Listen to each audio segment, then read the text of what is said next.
Hello everyone.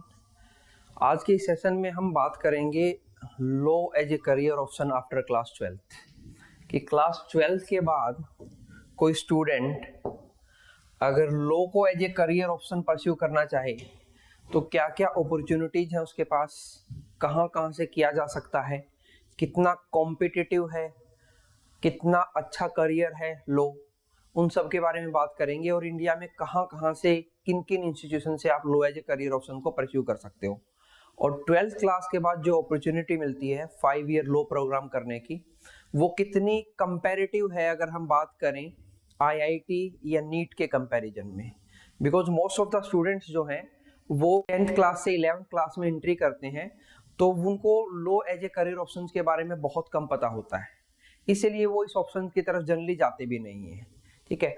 दूसरा एक reason ये भी है कि law as a career option की अवेयरनेस कम इसलिए भी है क्योंकि जो दो ट्रेडिशनल करियर ऑप्शंस हैं नीट और आईआईटी, उनके कंपैरिजन में law as a career options, एक तो इंडिया में जो 5 ईयर इंटीग्रेटेड लॉ प्रोग्राम है वो स्टार्ट बहुत लेट हुए हैं।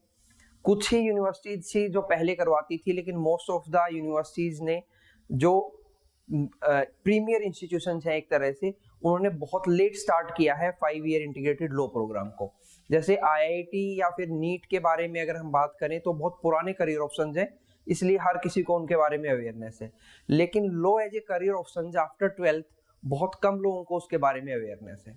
तो हम इस सेशन में यही बात करेंगे कि 12th क्लास के बाद अगर आप law as a career option pursue करते हैं तो आपको ग्रेजुएशन में क्या डिग्री परस्यू करनी है, क्या उसका एलिजिबिलिटी क्राइटेरिया है, कौन कौन से एंट्रेंस एग्जाम आप दे सकते हैं और कैसे उन एंट्रेंस एग्जाम्स की आप प्रिपरेशन कर सकते हैं 11th और 12th क्लास के साथ। ठीक है। सो जब हम बात करते हैं law as a career options after 12th की, तो इंडिया में जो सबसे पॉपुलर एग्जाम है इसके लिए उसका नाम है CLAT, common law admission test.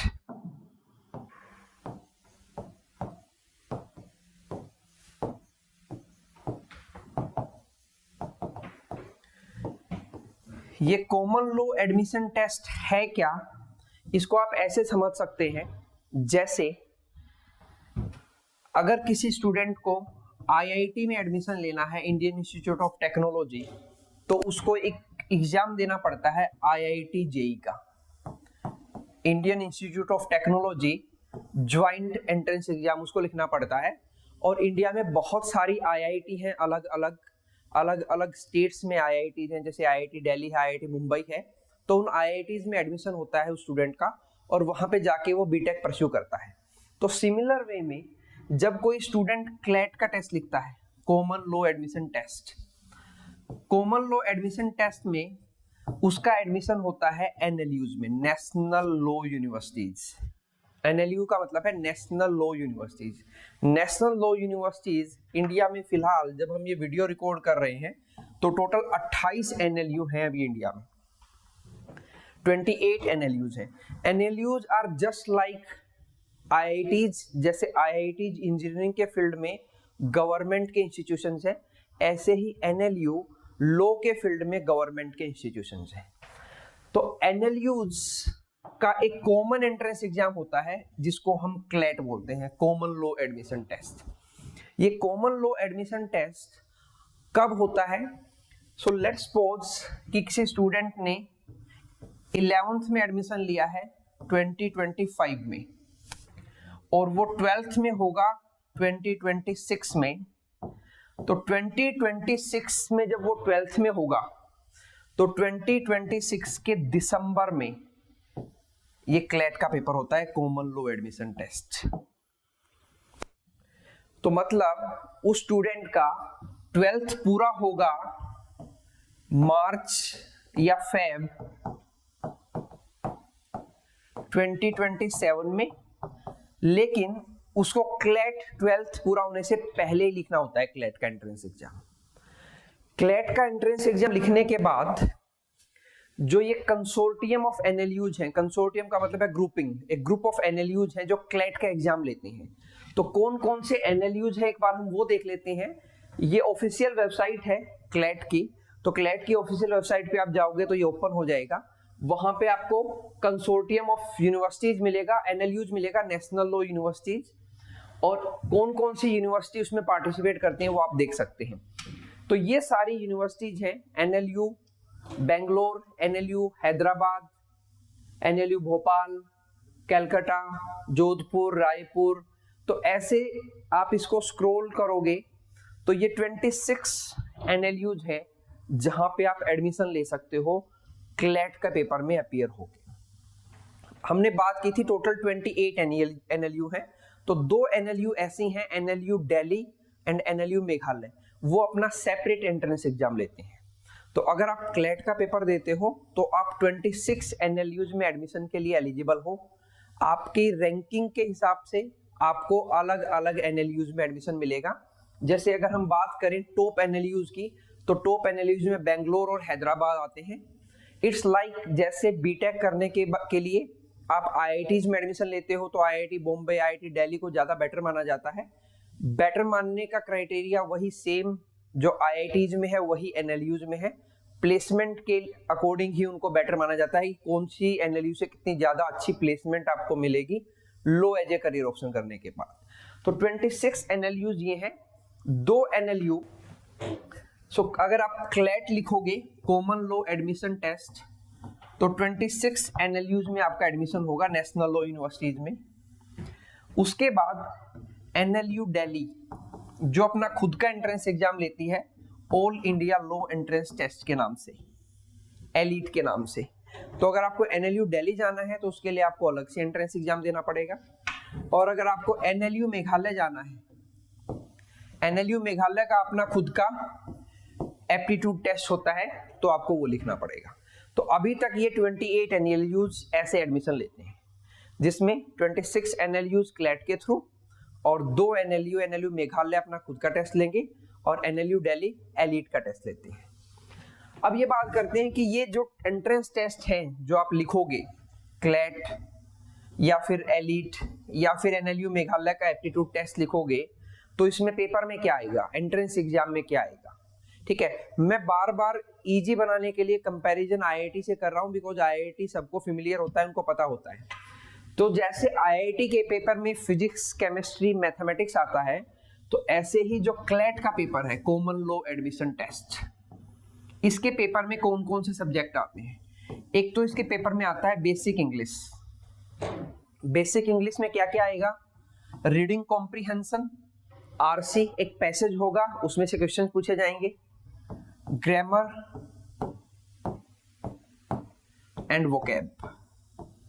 तो बेसिकली ये वो सारी इंग्लिश है जो आपने क्लास 12th तक पढ़ी है, वही सारी आएगी। देन दूसरा एक सब्जेक्ट आता है जीके, जनरल नॉलेज या जनरल स्टडीज भी बोल सकते हो, जिसमें आपकी एक बेसिक नॉलेज चेक की जाएगी जिस अलग अलग सब्जेक्ट पे, जिसमें हिस्ट्री, पॉलिटी और better known as Indian polity, geography, economics,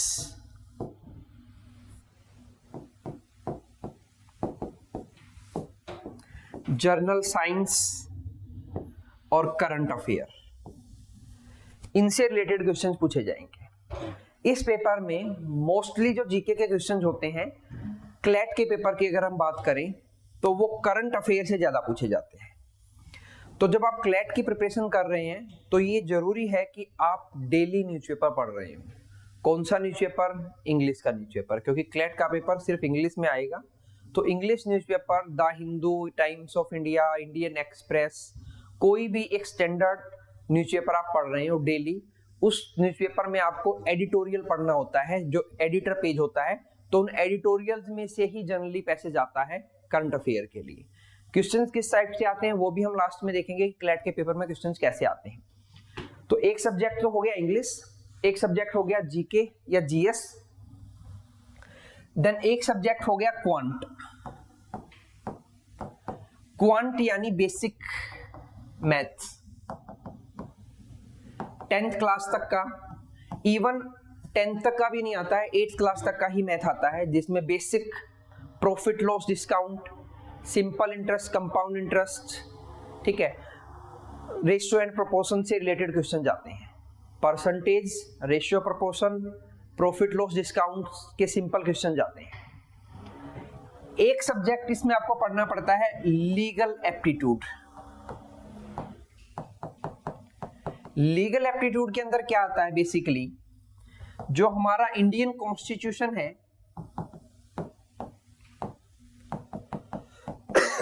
sorry, वो आएगा डिटेल में, प्लस में कुछ बेसिक लॉ से रिलेटेड टॉपिक्स आते हैं, जिसमें family law, international law, tort एक टॉपिक होता है, कॉन्ट्रैक्ट एक टॉपिक होता है। तो बेसिक लॉ के टॉपिक आते हैं, वो आपको पढ़ने पड़ेंगे जब आप क्लैट की प्रिपरेशन कर रहे हैं। तो लीगल एप्टीट्यूड एक सब्जेक्ट होता है। देन एक सब्जेक्ट और बच गया, वो है लॉजिकल रीजनिंग।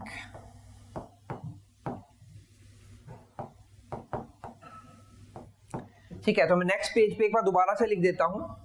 क्लैट के एग्जाम में क्या क्या आता है, इंग्लिश एक सब्जेक्ट आता है, लॉजिकल रीजनिंग, डाटा इंटरप्रिटेशन एक सब्जेक्ट आता है, क्वांट एक सब्जेक्ट है, क्वांट यानी बेसिक मैथ्स, लीगल एप्टीट्यूड एक है, और जीके जर्नल नॉलेज या जर्नल स्टडीज एक है। तो ये सब सब्जेक्ट्स आपको पढ़ने पड़ते हैं क्लैट का पेपर लिखने के लिए। ये सब्जेक्ट्स बेसिकली अगर आप अपनी 11th class and 12th class humanities stream से कर रहे हैं, तो आपके लिए इजी हो जाते हैं ये सब्जेक्ट पढ़ना। रीजन बीइंग कि जो मेजर दो सब्जेक्ट हैं वो है लीगल एप्टीट्यूड और जीके, और ये दोनों मोस्टली जीएस के सब्जेक्ट्स में से पूछा जाता है। मतलब इन दोनों के जो क्वेश्चन जाएंगे वो आए तो करंट इश्यूज से, लेकिन उन करंट इश्यूज को समझने के लिए आपको हिस्ट्री, ज्योग्राफी, पॉलिटी, इकोनॉमिक्स, इनकी बेसिक नॉलेज होनी चाहिए।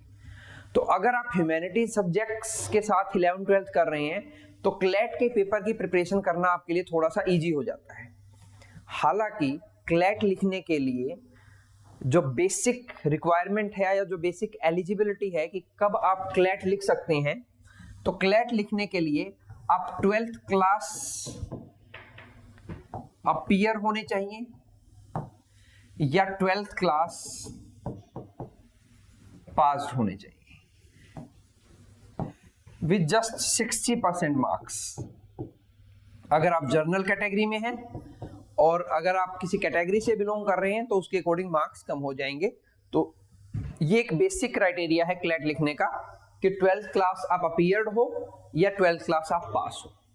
तो अभी तक हमने समझा कि क्लैट है क्या, common law admission test. It's like जैसे आईआईटी जेईई का एंट्रेंस एग्जाम होता है, बहुत सारी एनएलयूज है, नेशनल लॉ यूनिवर्सिटीज, उन एनएलयूज में आप एडमिशन ले सकते हैं क्लैट के एंट्रेंस एग्जाम के थ्रू। अब एडमिशन लेने के बाद जो एनएलयूज है, नेशनल लॉ यूनिवर्सिटीज, वो आपको करवाएंगे क्या, कोर्स क्या करोगे वहां पे जाके आप। जैसे आपने आईआईटी किया तो आप बीटेक करोगे, BTech computer science, BTech mechanical, BTech civil, तो अलग अलग फील्ड में आप बीटेक करोगे, बैचलर ऑफ टेक्नोलॉजी। तो सिमिलर वे में एनएलयूज में जो डिग्री मिलती हैं आपको वो होंगी BA plus LLB, BS plus LLB, BCom plus LLB,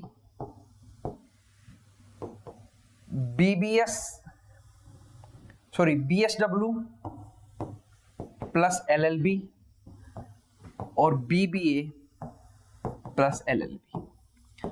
अलग अलग एनएलयूज ये डिग्रियां ऑफर करती हैं। बेसिकली जो ये एनएलयू आपको ऑफर करेंगी वो 5 ईयर इंटीग्रेटेड लॉ प्रोग्राम होगा। इंटीग्रेटेड लॉ प्रोग्राम का मतलब ये है कि आप एक साथ 2 डिग्री परस्यू करोगे। आप कोई भी ऑप्शन चूज कर लो इनमें से, तो आप एक साथ 2 डिग्री परस्यू करोगे। सिंगल डिग्री प्रोग्राम नहीं है, ड्यूअल डिग्री प्रोग्राम है एक तरह से। 5 साल का प्रोग्राम है जहां पे आप 5 साल में कोई भी 2 डिग्री अपनी मर्जी से चूज कर सकते हो, वो आप करोगे। चाहे वो बीए हो, bachelor of art plus LLB कर सकते हो, bachelor of science plus LLB कर सकते हो, bachelor of commerce plus LLB कर सकते हो, bachelor of social work plus LLB कर सकते हो, bachelor of business administration plus LLB कर सकते हो। तो अलग अलग यूनिवर्सिटीज ये अलग अलग कोर्स ऑफर करते हैं, डिपेंड अपॉन कि आपका इंटरेस्ट किस कोर्स में है और आप फ्यूचर में क्या करना चाहते हैं, उसके अकॉर्डिंग आप वो कोर्स को परस्यू कर सकते हो एनएलयू से, नेशनल लॉ यूनिवर्सिटी से। सो जब आप ये कोर्सेज परस्यू करोगे एनएलयू से, ठीक है, और जब आप क्लैट के एंट्रेंस एग्जाम की प्रिपरेशन करोगे, तो क्लैट के साथ साथ जब आप क्लैट का एंट्रेंस एग्जाम दोगे तो उसी सेम प्रिपरेशन से आप एलीट का एंट्रेंस एग्जाम भी दे सकते हो, all India law entrance exam जो एनएलयू दिल्ली के लिए है। आप एनएलयू मेघालय का जो एप्टीट्यूड टेस्ट है वो भी दे सकते हो, क्योंकि प्रिपरेशन सेम है, वही सब्जेक्ट पढ़ने हैं, तो आप ये तीनों एंट्रेंस एग्जाम दे सकते हो एनएलयू के लिए। उससे अलग अगर हम बात करें तो एक टेस्ट होता है SLAT, Symbiosis law admission test, ये भी आप दे सकते हो। इस पे अभी मैं आता हूं कि ये है क्या। उसके साथ आप नारसा मुंजी लॉ एडमिशन टेस्ट दे सकते हो, ठीक है। Then Banaras Hindu university law admission test दे सकते हो। यूपीईएस ये पेट्रोलियम यूनिवर्सिटी है इंडियन गवर्नमेंट की, इसका भी लॉ एंट्रेंस एग्जाम होता है, वो दे सकते हो। देन आर्मी लॉ स्कूल है इंडिया में 2, एक मोहाली में है, पुणे में है, 2 जगह पे है आर्मी लॉ स्कूल मोहाली में, आप उनका एंट्रेंस एग्जाम दे सकते हो। तो ये सभी एंट्रेंस एग्जाम आप एक सिंगल प्रिपरेशन के साथ दे सकते हो। इन सभी के थ्रू जिन भी कॉलेज में आपका एडमिशन होगा, या तो एनएलयूज में आपका एडमिशन होगा, एनएलयू में एडमिशन नहीं हुआ तो एसलेट एक बहुत अच्छा ऑप्शन है, एनलेट अच्छा ऑप्शन है, बीलेट अच्छा ऑप्शन है, यूपीएस देहरादून भी अच्छा ऑप्शन है और आर्मी लॉ स्कूल मोहाली भी अच्छा ऑप्शन है। एक बार इनको थोड़ा सा देख लेते हैं कि ये है क्या। ये तो मैंने आपको दिखाया था कि एनएलयूज हैं जो टेस्ट लेंगी, कंसोर्टियम ऑफ एनएलयूज जो टेस्ट लेंगी। उसके बाद बात करते हैं एलीट की, तो ये नेशनल लॉ यूनिवर्सिटी दिल्ली है एनएलयू, ये अपना खुद का एंट्रेंस एग्जाम लेती है और ये जो प्रोग्राम कराती है उसका नाम है बीएलएलबी। जो मैंने अलग अलग प्रोग्राम बताए थे उनमें से ये सिर्फ बीएलएलबी कराएगी, ये और कोई प्रोग्राम नहीं करवाती है। देन उसके बाद अगर बात करें एनएलयू मेघालय की, तो एनएलयू मेघालय के अंदर एक यूनिक प्रोग्राम है। एक तो वो bachelor of art political science plus bachelor of law, मतलब बीए प्लस एलएलबी हो गया। दूसरा उनका एक यूनिक प्रोग्राम है bachelor of business administration plus LLB, और सबसे यूनिक प्रोग्राम है उनका जिसके बारे में हम बात कर सकते हैं, वो है बैचलर ऑफ साइंस, जहां पे वो डेटा साइंस में आपकी बीएससी करा रहे हैं और आज के टाइम पे वो बहुत ही इंपॉर्टेंट है, ठीक है। Bachelor of data science plus bachelor of law आपने इकट्ठा कर लिया, वहां से आप 5 साल में ये 2 डिग्री कर सकते हो। देन उसके बाद अगर हम बात करें एसलेट की, symbiosis law school, symbiosis Pune में काफी फेमस यूनिवर्सिटी है और उसके अलग अलग कैंपस है इंडिया में। वो अपने 4 कैंपस के लिए एसलेट का एंट्रेंस एग्जाम लेती है और ये एसलेट के थ्रू आप उनके पुणे कॉलेज में एडमिशन ले सकते हो। Symbiosis law school Pune, symbiosis law school Noida, symbiosis law school Hyderabad, symbiosis law school Nagpur, और हर एक कैंपस में वो ये 2 डिग्रियां, 2 इंटीग्रेटेड प्रोग्राम आपको ऑफर करते हैं, बीएलएलबी और बीबीएलएलबी। तो क्लेट के साथ आप एसलेट का टेस्ट भी दे सकते हो। सिम्बायोसिस लॉ स्कूल की भी काफी रेपुटेशन है। एक्चुअल में कॉलेज की रेपुटेशन ग्रेजुएशन में प्लेसमेंट से मैटर करती है, तो मतलब यहाँ पे भी ठीक ठाक प्लेसमेंट मिल जाती है। एनएलयू में क्या प्लेसमेंट मिलती है उसके बारे में अभी हम बात करेंगे थोड़ी देर में। देन उसके बाद नेक्स्ट है एनलेट। अगर हम देखें, ये मैंने आपको बताया नारसा मुंजी, नारसा मुंजी मुंबई में एक काफी फेमस यूनिवर्सिटी है, तो उनका भी अपना एक टेस्ट होता है NMIMS LAT के नाम से, जिसको हमने एनलेट बोल दिया था, तो एनलेट के थ्रू आप नारसा मुंजी के अलग अलग कैंपसेस में एडमिशन ले सकते हो। नारसा मुंजी भी काफी फेमस यूनिवर्सिटी है लॉ करवाने के लिए, और उसके अलग अलग कैंपस हैं। मुंबई में कैंपस है, नवी मुंबई में कैंपस है, बेंगलुरु, इंदौर, हैदराबाद और चंडीगढ़। ये सारे कैंपस हैं जहां पे आप 5 ईयर इंटीग्रेटेड लॉ प्रोग्राम करने के लिए एडमिशन ले सकते हो। तो एक तो हो गया क्लेट, देन हो गया एसलेट, देन एनलेट, और दो मैंने आपको बताए एलिट और एनएलयू मेघालय का अलग से एंट्रेंस टेस्ट होता है। देन उसके बाद अगर हम बात करें यूपीएस देहरादून, तो यूपीएस देहरादून भी काफी फेमस यूनिवर्सिटी है इंडिया में, पेट्रोलियम यूनिवर्सिटी है ये इंडियन गवर्नमेंट की, तो इनका भी खुद का लो एंट्रेंस एग्जाम होता है और ये क्लेट का स्कोर भी लेते हैं। दोनों तरह से एडमिशन होता है यहाँ पे। तो 5 ईयर इंटीग्रेटेड लो आप यहाँ से भी कर सकते हो, बीबीएलएलबी भी कर सकते हो और बीएलएल भी कर सकते हो। ये इनके प्रोग्राम है।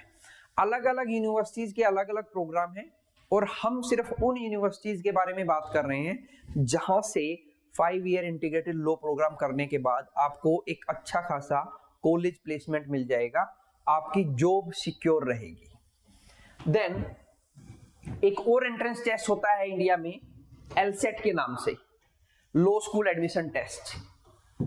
Law school admission test LSAT basically क्या है, जो बहुत सारे प्राइवेट कॉलेज हैं, जैसे जिंदल लॉ स्कूल सोनीपत के अंदर है, काफी फेमस है लॉ करवाने के लिए, तो बहुत सारे प्राइवेट कॉलेज एलसेट का स्कोर लेते हैं लॉ स्कूल एडमिशन टेस्ट का। तो एलसेट का टेस्ट भी आप दे सकते हो। इसका सिलेबस भी वही है जो क्लेट का, एलिट का, एसलेट का या एनलेट का है। तो ये अलग अलग एंट्रेंस एग्जाम आप इंडिया में 5 ईयर इंटीग्रेटेड लॉ प्रोग्राम करने के लिए दे सकते हो 12th क्लास के बाद।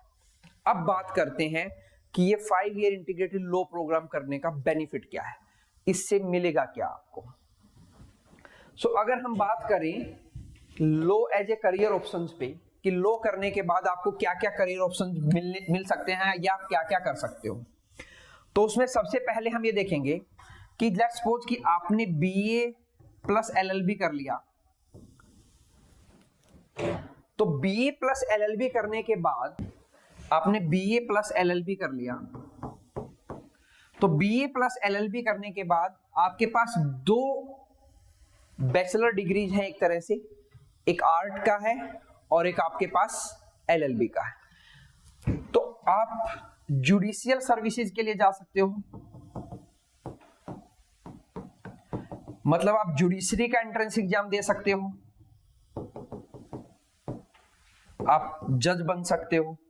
ये एक ऑप्शन अवेलेबल है आपके पास कि आप फर्दर क्या करोगे। दूसरा, आप सिविल सर्विसेज एग्जाम दे सकते हो, जिसको यूपीएससी का एग्जाम भी बोलते हैं या आईएएस का एग्जाम भी बोलते हैं, आप वो एंट्रेंस एग्जाम दे सकते हो। ठीक है, क्योंकि आप बैचलर साथ में कर रहे थे, तो इन दोनों एंट्रेंस एग्जाम्स की प्रिपरेशन आपकी कुछ हद तक आपके ग्रेजुएशन के साथ साथ हो जाएगी, क्योंकि आप वही सब्जेक्ट आपके जुडिशियल सर्विसेज में आएंगे, और अगर आपने law as a optional subject ले लिया तो आप यूपीएससी और आईएएस की तैयारी भी साथ साथ कर सकते हैं। देन उसके बाद एक तो 2 गवर्नमेंट एग्जाम्स की प्रिपरेशन आपकी साथ साथ हो सकती है ये प्रोग्राम करते हुए, और वो भी इंडिया के 2 टॉप मोस्ट गवर्नमेंट एग्जाम्स हैं, जुडिशरी और आईएएस का एग्जाम। उसके साथ साथ आप और क्या कर सकते हो, अगर आप law as a career options आपने चूज किया है, तो सिविल सर्विस की तो हमने बात कर ही ली, आप सोशल वर्क के लिए जा सकते हो। सोशल वर्क के लिए कैसे जाओगे, इसके लिए कंपैरिजन देख लेते हैं कि एक तरफ हम देखते हैं नेशनल लॉ यूनिवर्सिटी से किसी स्टूडेंट ने बीए प्लस एलएलबी किया है। हालांकि ये कंपैरिजन डायरेक्टली होना नहीं चाहिए, लेकिन जस्ट एक बेसिक अंडरस्टैंडिंग के लिए मैं ये कंपैरिजन कर रहा हूं। और एक तरफ किसी स्टूडेंट ने आईआईटी से बीटेक किया है, तो आईआईटी से बीटेक करने का मेन पर्पस क्या होता है किसी भी स्टूडेंट का, कि जैसे ही वो आईआईटी से बीटेक करेगा तो उसको कैंपस प्लेसमेंट मिलेगा। कैंपस प्लेसमेंट, कैंपस प्लेसमेंट का मतलब है कि कैंपस से ही उसको जॉब मिल जाएगा। तो वही चीज यहां पे भी है, अगर आप NLU से BA प्लस LLB कर रहे हो तो आपको कैंपस प्लेसमेंट मिल जाएगा। कैंपस प्लेसमेंट कितने का मिलेगा? देखो, अगर हम हाईएस्ट पैकेज को छोड़ दें, हाईएस्ट पैकेज हो सकता है करोड़ों में चला जाए। अगर हम एक एवरेज स्टूडेंट की बात करते हैं कि एक एवरेज स्टूडेंट ने NLU में एडमिशन लिया, एक एवरेज स्टूडेंट ने IIT में एडमिशन लिया, और अगर हम बाकी फैक्टर्स को छोड़ दें और सिर्फ ये देखें कि किसको पैकेज ज्यादा मिलेगा, तो ऑलमोस्ट दोनों को इक्वल सा पैकेज मिलेगा। मतलब NLUs का प्लेसमेंट और IITs का प्लेसमेंट ऑन एन एवरेज लगभग बराबर सा है। लेकिन अगर हम कंपटीशन की बात करें तो कंपटीशन NLUs में बहुत कम है, IITs में बहुत ज्यादा है। ऐसा क्यों है उस पर भी मैं अभी आता हूं। तो कैंपस प्लेसमेंट मिलेगा, कैंपस प्लेसमेंट मिलेगा तो आप सोशल वर्क में जा सकते हो। सोशल वर्क का मतलब ये है कि आप किसी NGO, नॉन गवर्नमेंटल ऑर्गेनाइजेशन के साथ अटैच हो सकते हो, वहां पे आप प्लेसमेंट ले सकते हो कंपनी में सीधा, और आपको एक ठीक ठाक डिसेंट पैकेज वहां पे मिल जाएगा। या आप एकेडमिक्स में जा सकते हो, आपने BA प्लस LLB कर लिया है, आप LLM और कर लो, LLM करके आप PhD कर लो, तो आप लॉ को पढ़ा भी सकते हो, टीचर भी बन सकते हो, वहां पे भी अपॉर्चुनिटीज बहुत ज्यादा हैं। देन आप रिसर्चर बन सकते हो, रिसर्च लाइन में जा सकते हो, लॉ में रिसर्च लाइन में जा सकते हो, क्योंकि लॉ एक ऐसा फील्ड है जैसे जैसे AI, artificial intelligence, crypto currency, digital world जैसे जैसे बढ़ रहा है, वैसे वैसे डिजिटल क्राइम बढ़ रहे हैं। तो डिजिटल क्राइम बढ़ रहे हैं तो उनके लिए नए लॉ बनाने की रिक्वायरमेंट बढ़ रही है। नए लॉ बनाने की रिक्वायरमेंट बढ़ रही है तो लॉ में रिसर्च का स्कोप भी उतना ही ज्यादा है, तो आप रिसर्च लाइन में भी जा सकते हो। देन लिटिगेटर बन सकते हो, वो तो एक बेसिक सी चीज है। इवन अगर मैं यहाँ पे कंपेयर करूं कि एक IIT का इंजीनियर अगर उसको जॉब नहीं मिली तो वो शायद खुद का बिजनेस कर सकता है, लेकिन अपनी इंजीनियरिंग स्किल्स को उतना इफेक्टिवली वो एक नॉर्मल लाइफ में यूज नहीं कर सकता जितना कि एक लॉयर कर सकता है, क्योंकि लॉयर के पास डिग्री है, वो लिटिगेशन कर सकता है, लोअर कोर्ट से लिटिगेशन कर सकता है, हाई कोर्ट से लिटिगेशन कर सकता है, इवन सुप्रीम कोर्ट से लिटिगेशन कर सकता है। तो लिटिगेशन में भी अच्छे खासे पैसे मिलते हैं। लिटिगेशन भी एक फील्ड हो सकता है लॉ करने के बाद। देन कॉर्पोरेट काउंसलिंग, बड़े बड़े कॉर्पोरेट हाउसेज हैं इंडिया में। अगर मैं आपको बताऊं कि जैसे कोई मुझे एक ऐसा एग्जांपल दे दीजिए, कोई भी कंपनी, बड़े से बड़ी कंपनी जिसको लॉयर्स की या कॉर्पोरेट लॉयर या लीगल एडवाइस की अगर मैं बात करूं उसकी रिक्वायरमेंट नहीं पड़ती होगी, तो आपके माइंड में ऐसी कोई भी कंपनी नहीं आएगी, छोटी से बड़ी हर एक कंपनी को कॉर्पोरेट लॉयर या लीगल एडवाइजर्स की रिक्वायरमेंट पड़ती है। तो लॉ अपने आप में ही एक बहुत बड़ा फील्ड है, तो आप कॉर्पोरेट काउंसलिंग के लिए जा सकते हो। देन आप किसी फॉरेन लॉ फर्म्स के लिए अप्लाई कर सकते हो। अगर आप अपने सब्जेक्ट्स को ऐसे चूज करो, जब आप BA प्लस LLB कर रहे हो तो आप अपनी स्पेशलाइजेशन आपको एक चूज करनी होती है फाइनल ईयर तक जाते जाते, तो आप अपनी स्पेशलाइजेशन इंटरनेशनल लॉ में कर लो, तो आप बाहर की फॉरेन फर्म्स के साथ जाके एसोसिएट हो सकते हो।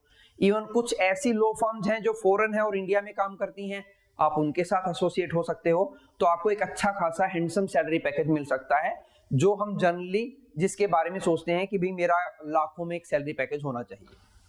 देन लीगल प्रोसेस आउटसोर्सिंग कर सकते हो। लीगल प्रोसेस आउटसोर्सिंग का मतलब ये है कि आप खुद की फर्म बना लो या खुद की एक कंपनी बना लो, बिकॉज आप एक अच्छी लॉ स्कूल से ग्रेजुएट हैं, तो आप अलग अलग कंपनीज को लीगल एडवाइस देने का पैसा ले सकते हो, फीस ले सकते हो खुद की लॉ फर्म बना के, तो उसको बोलते हैं लीगल प्रोसेस आउटसोर्सिंग।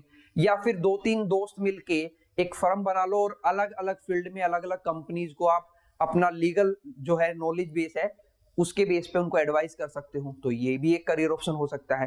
तो बहुत सारे करियर ऑप्शंस हैं लॉ एज एक करियर ऑप्शन चूज करके आफ्टर क्लास 12।